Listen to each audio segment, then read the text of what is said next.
ever played the game of football. He won 193 more games than he lost. That number is more than the fourth all-time winningest quarterback total. He also threw for more touchdowns and passed for more yards than any player ever. He went to 10 Super Bowls. He won 7. That's more than any franchise has. He also has 35 career wins in the playoffs, the same number of postseason wins as the Dallas Cowboys in their history, and he got better with age. He threw more touchdowns and more yards in his 40s than his 20s. He threw 168 touchdowns after turning 40. That's just slightly less than Joe Namath threw in his career, and he's in the Hall of Fame. So, look, you don't need me to tell you, Tom Brady was pretty good. So we got the collection here, and Teddy, we are so delighted you were able to come in this morning. You told an unbelievable story yesterday about Tom helping coach your son Dante on FaceTime. In his pajamas. In his pajamas, teaching him how to be a quarterback. What else, when you think about Brady, what else jumps immediately to mind? I always think of the first championship, and I think it's special when you're on an organization that has never done anything before, and the fan base sort of looks at you like you're second fiddle to the Red Sox or the Celtics, similar to what the Bengals are going through right now. No one thinks they're going to do it. It could be their first, but this 0-1 drive that really broke us through, J.R. Redmond on a couple checkdowns, Troy Brown over the middle on a deep over, and then Jermaine Wiggins, the little out route to just get us in the field goal range, and the way he spiked the ball, Greeny, okay? Now, that was a moment for me because we saw the whole thing happen, but he spikes the ball, and the ball sort of floats up in the air like this, and he puts his left hand out, and it just sort of settles in his left hand. And he poses right there like, I told all of you. I told you. Here we are. Go finish it, Vinatieri. And it's like, man, we're on to something here. It's like, did he just do that and pose?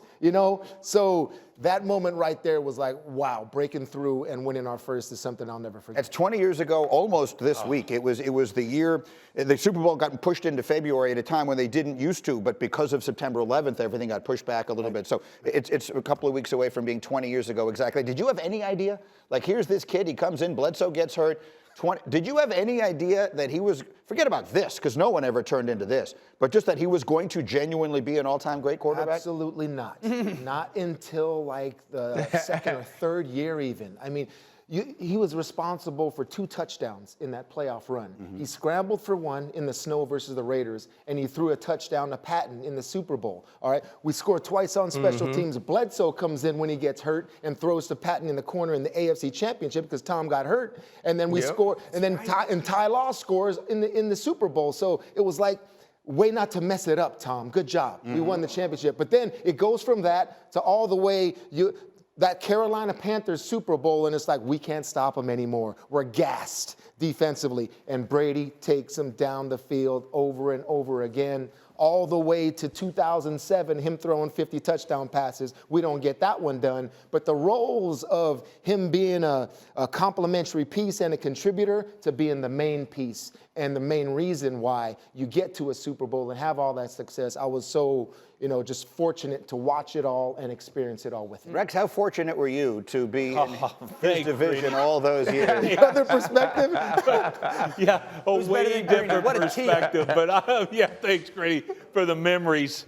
But really, what I saw was the greatest competitor and might have been the toughest football player I had ever coached against. And you're right, I had 8 years of just getting my butt kicked by this guy. And I know it's a long list, all right? It just seemed like Brady, though, enjoyed kicking my butt so much better than he did anybody else's. It felt like that to me. He did that because he respected you. Yeah, right? But that's what I mean. But he knew I put every damn thing into it and still couldn't beat him.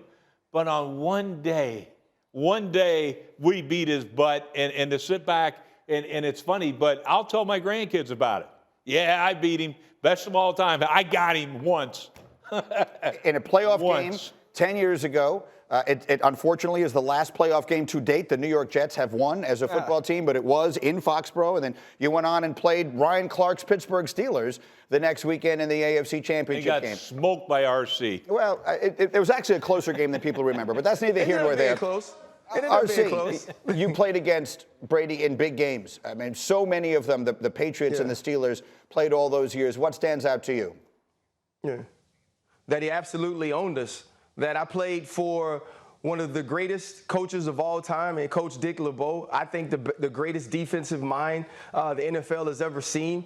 And we dominated folks. I mean, we smashed folks. We dominated them physically. We dominated them mentally, emotionally. And that when we played Tom Brady, there was nothing that we could do with him. And it didn't really matter who he was throwing to, who was playing running back. Tom Brady was just better. He always found ways to exploit your defense. He always understood what you were going to do to attack him more than he even understood what his game plan was. And he made those adjustments. Tom Brady, to me, is not only the greatest player to ever play this football game, but he's the game's greatest competitor. He's the game's greatest learner. He's the game's greatest achiever. And you always knew, as long as Tom Brady was a part of the AFC, that the championships went through him.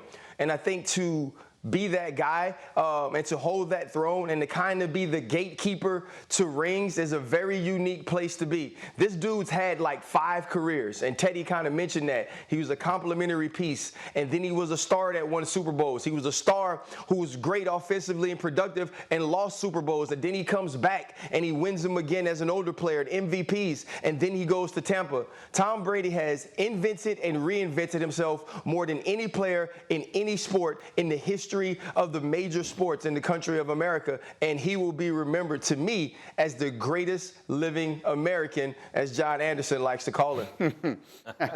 Really well said. Danny, just through a quarterback's eyes, I mean, as you, what? Yeah, I think my favorite attribute about Brady is he understood as a person, as an athlete, but even more so as a quarterback, you're only good as your biggest weakness.